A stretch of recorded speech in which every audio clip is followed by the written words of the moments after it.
Hi, St. Paul's Church. Welcome to our very first online talk show called Lounge Time with St. Paul's Church. And today we have a very special brother. I wouldn't want to call him a guest. He's a brother to all of us. It's St. Paul's Church, and that's our very own Shin Yong.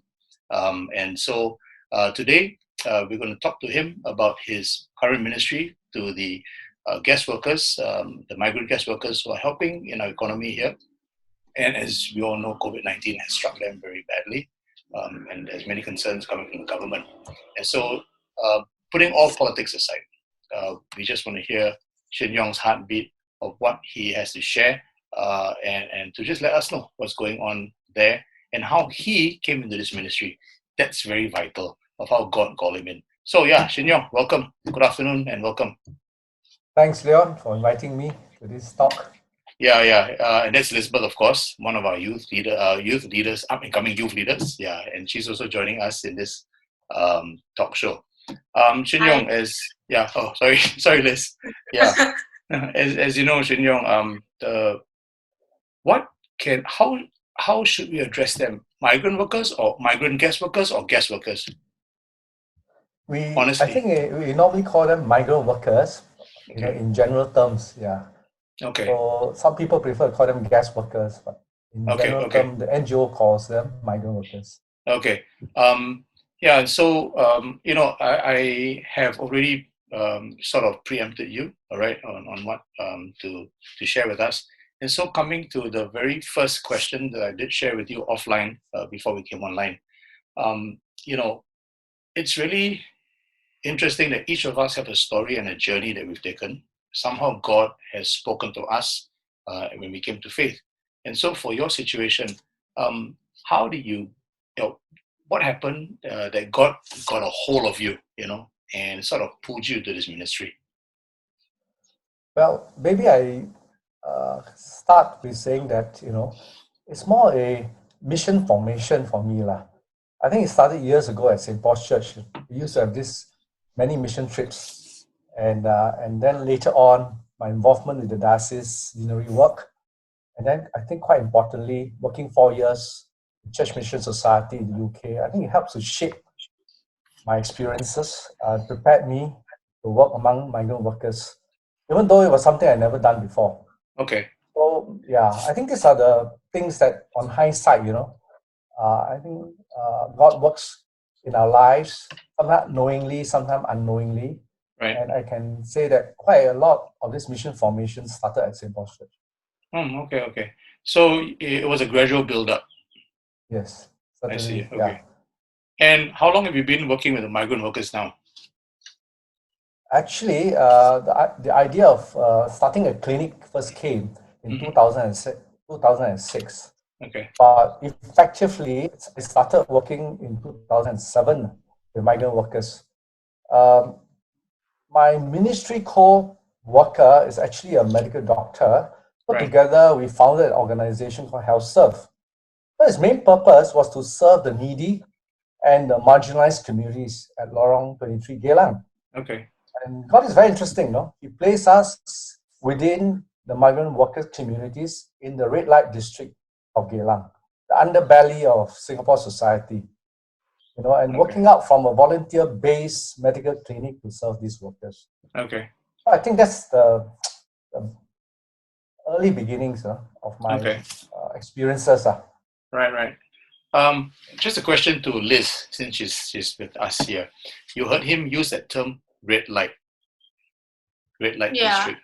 Okay. Not to put you in a spot, but I think for our younger viewers, especially the youth, based on my experience working with the youth, many of them, Liz, they don't know what the slang red light district means. Do you know what it means?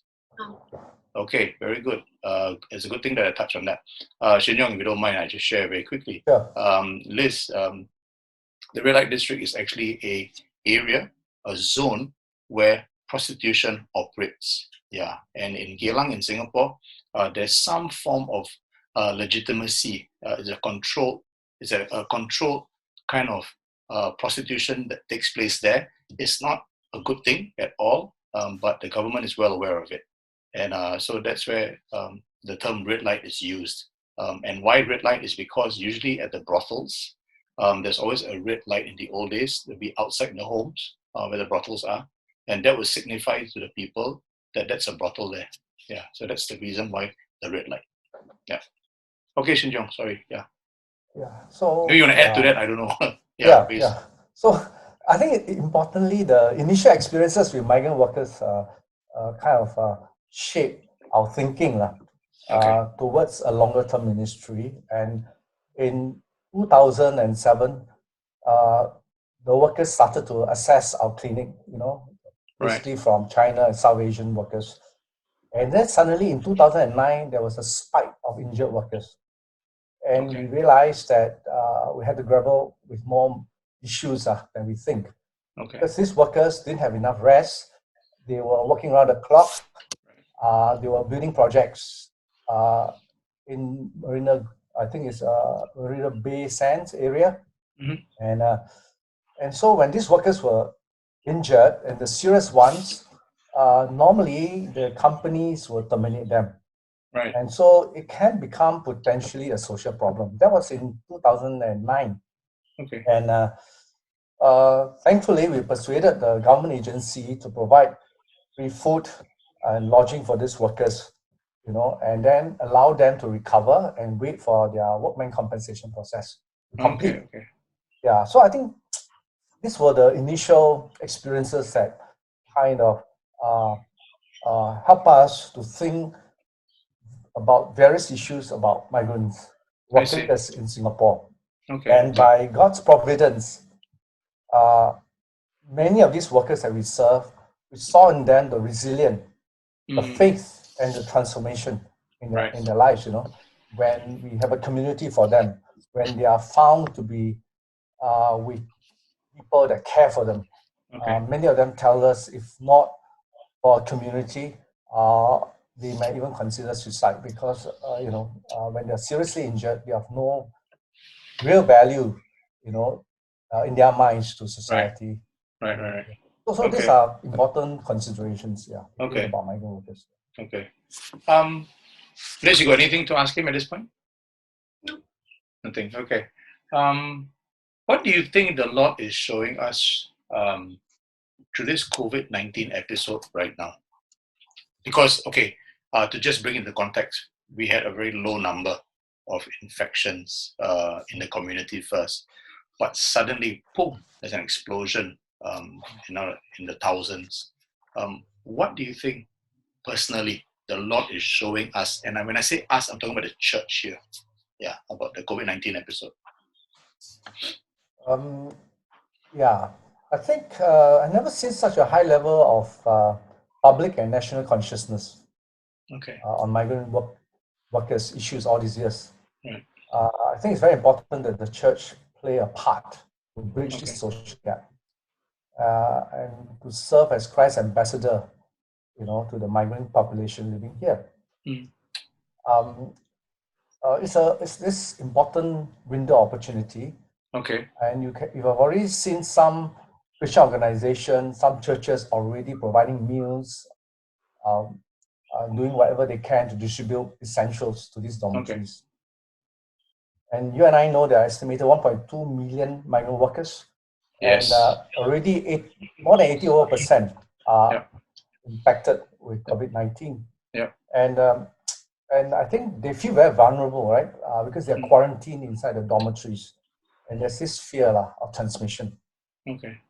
So I think as Christians, we can pray, we can advocate for better living conditions in these dormitories and factory converted accommodations, because these dormitories, the densities of the room of workers per room is very high.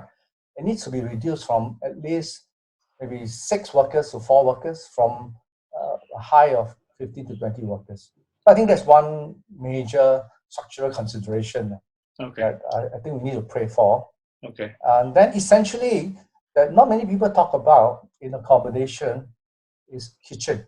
Kitchen facility is very key to migrant workers so that they can cook the food that they like. They can buy the spice, Mustafa, they can reduce costs, they can have a pool system versus a catered food system where obviously some of this food will come cold. Sorry about that. Yeah. and the food maybe of not best quality or good quality because the cost is very low, All right. and that will also result in diet issues, and that may also have chronic health effect on migrant workers in the long haul. Okay. So I think to save costs and to have good quality health, you need to have kitchen facilities in these settings. Yeah. Okay. So I think one is to reduce density of workers in the room so that you can also prevent greater transmission of COVID-19. Mm-hmm. So provide kitchen facilities, purpose-built dorms, so that workers have better diet and have better health conditions. Yeah. Okay. Now, So based these on are some what, of the thoughts. Yeah. So based on what you just shared, how do you see the church coming alongside in that? Yeah. Okay. There are many thoughts I have, but I thought of going back to the questions you gave me Okay. earlier. Yeah, Okay. if you don't mind. Sure. Well, Yeah.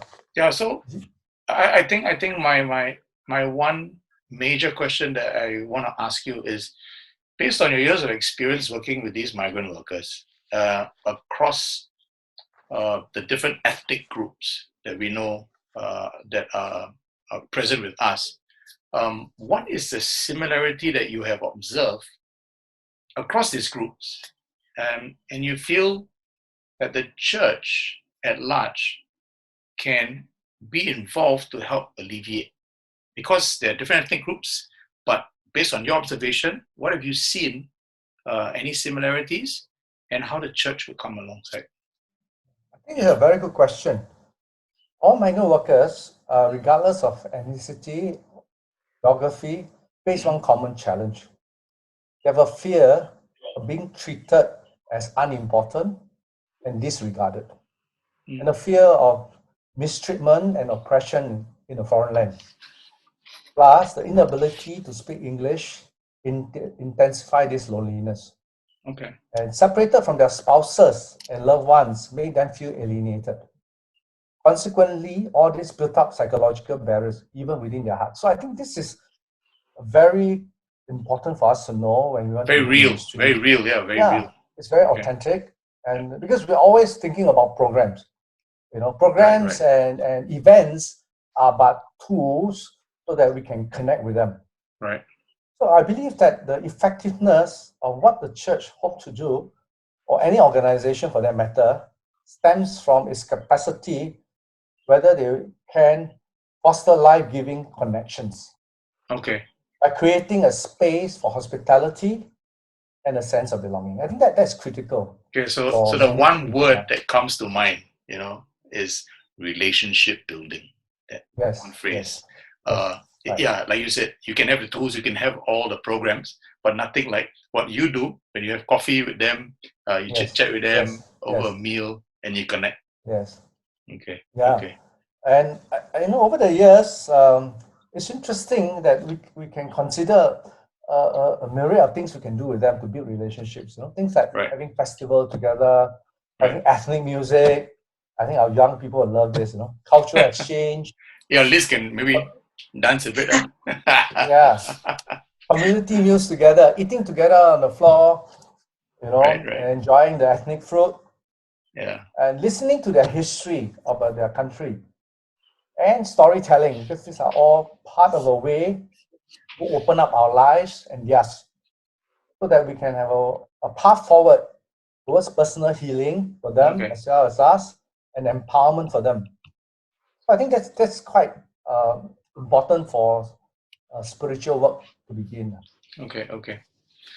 Well, Chin Yong, I think just this short conversation that we're having has really opened my eyes quite a bit, and my thoughts are just, picturing them in my mind about these workers.